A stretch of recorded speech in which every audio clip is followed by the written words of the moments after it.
ইতিমধ্যেই $1,00,000 জলে পড়ে গেছে, আর যদি ও এখন পড়ে যায় তাহলে আরো $1,00,000 হারাবে। পরের দুটো টার্গেটে ফেলতেই হবে। একদম টার্গেটে পড়েছে। একদম। ঠিক আছে, শেষ ব্যাগ। এটা আমাকে পারতেই হবে। বাইরন, তোমার সন্তানদের জন্য করো।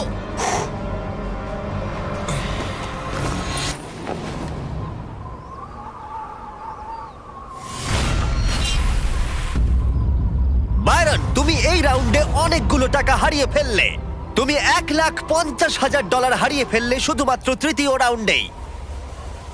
জিমি, হ্যাঁ, তোমাকে আমি একটা শর্ত দিচ্ছি। তুমি আমাকে 1,00,000 ফেরত দাও, আমি এখান থেকে প্ল্যাটফর্মে ঝাঁপ মারবো।